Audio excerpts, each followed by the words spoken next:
todos, un día más con todos vosotros, amigos y amigas.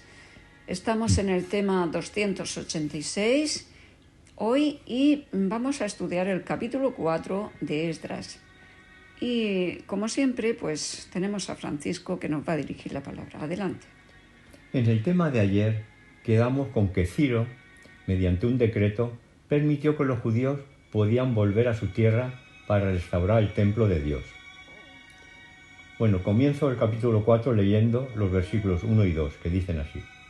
Oyendo los enemigos de Judá y Benjamín que los venidos de la cautividad edificaban el templo de Jehová, Dios de Israel, vinieron a Zorobabel y a los jefes de las casas paternas y les dijeron: edificaremos con vosotros, porque como vosotros buscamos a vuestro Dios, y a él ofrecemos sacrificios desde los días de Esar-Hadón, rey de Asiria, que nos hizo venir aquí.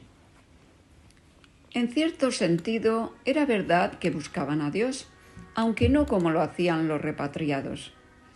La mayoría de los samaritanos que habitaban en lo que había sido el territorio de Israel eran arameos de Siria y Mesopotamia. Su culto era una mezcla de paganismo y adoración a Jehová. Pienso que lo que querían realmente era incordiar la reconstrucción del templo, y la mejor forma de hacerlo sería mezclándose entre los trabajadores. Ahora viene, con el versículo 3, la contestación de Zorobabel, el gobernador del territorio de Judá, y de los demás jefes de la familia, que dicen: Zorobabel, Jesuá y los demás jefes de la casa de paternas de Israel dijeron: no nos conviene edificar con vosotros casa a nuestro Dios, sino que nosotros, solos, la edificaremos a Jehová, Dios de Israel, como nos mandó el rey Ciro, rey de Persia. De la triste experiencia del exilio babilónico, los judíos habían aprendido bien una lección, que debían resistir la tentación de unirse con los idólatras en cualquier empresa. La deslealtad a Dios resultó de las impías relaciones de los judíos anteriores al exilio con otras naciones. Este proceder había llevado a la desgracia y al desastre. Por eso los judíos habían propuesto no caer nunca más en ese error. Con pocas excepciones, después del exilio, los judíos respetaron rigurosamente esa promesa. En verdad, se fueron al extremo opuesto de lo que habían hecho antes. Estos personajes, que podíamos llamar terroristas, no quedaron conformes con las palabras de despido que les habían hecho los judíos, y vamos a verlo en el versículo 4, que dice: pero el pueblo de la tierra intimidó al pueblo de Judá y lo atemorizó para que no edificara. La idea de estos terroristas era la de desanimar al pueblo de Dios y meterle miedo. Ese temor dio como resultado la cesación del trabajo. El hostigamiento no parece haberse limitado a amenazas, sino que habría sido más activo. Todos los repatriados vivían en aldeas sin fortificar, quizás en moradas precarias o en tiendas. Las amenazas de que eran objeto y los ataques ocasionales contra su propiedad puede haberles sido tales como para que los obreros, que no residían en Jerusalén, vieran que era necesario permanecer en sus casas para proteger a sus familias y a su propiedad. Los registros históricos señalan claramente que los métodos utilizados por los enemigos tuvieron éxito, ya que durante muchos años los judíos no trabajaron en la construcción del templo. Estos terroristas llegaron a sobornar a las personas, según podemos ver en el versículo 5, y lo hicieron durante muchos años.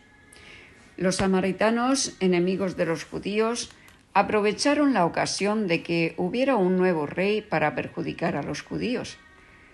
Luego escribieron al rey Artajerjes, que había sustituido a Ciro, que decía lo de los versículos 12 y 13, que dicen lo siguiente: sea notorio al rey que los judíos que subieron de ti a nosotros vinieron a Jerusalén y edifican las ciudades rebelde y mala, levantan los muros y reparan los fundamentos. Ahora sea notorio al rey que si aquella ciudad fuere reedificada y los muros fueren levantados, no pagarán tributo, impuestos y rentas, y el erario de los reyes será menoscabado.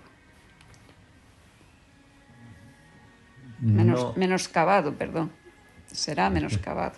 No era cierto que los judíos estaban reedificando los muros, pues solo habían reedificado el templo. Quizá la acusación estaba fundamentada en las diversas conspiraciones y rebeliones de los judíos contra sus soberanos babilonios en tiempos pasados. También se había rebelado antes contra Asiria. Las deducciones emanadas de la reconstrucción de las fortificaciones de Jerusalén eran creíbles. La historia demuestra que muchas ciudades rehusaron pagar tributo a sus soberanos cuando se sintieron fuertes y a salvo. Muchas veces el mero hecho de reparar los muros de una ciudad suscitaba sospechas y se interpretaba como que constituía una preparación para una rebelión. Sin embargo, es evidente que en este caso la acusación no tenía fundamento. Los judíos habían estado agradecidos a Ciro por haberles permitido volver a su patria. Habían recibido favores de parte del rey y estaban lejos de rebelarse contra los benévolos monarcas persas, que los habían favorecido de muchas maneras. Una vez que el rey indagó la historia de los judíos, editó un decreto a todo el país, lo cual figura en el versículo 21.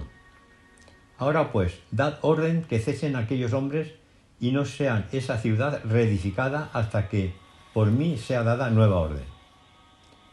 Y dice el versículo 24, entonces cesó la obra de casa de Dios que estaba en Jerusalén y quedó supeditada hasta el año 2 del reinado de Darío, rey de Persia.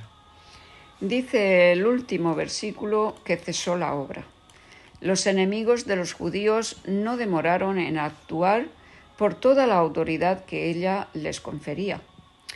Fueron de inmediato a Jerusalén y mediante un despliegue de fuerza obligaron a los judíos a que cumplieran con lo que mandaba la carta. No era la voluntad de Dios que cesara la obra de la reconstrucción. Pero si el pueblo hubiera sido movido por una fe activa, el poder divino se habría manifestado para impedir que los enemigos lo reprimieran. Bueno, pues aquí termina el estudio de hoy, queridos amigos y amigas.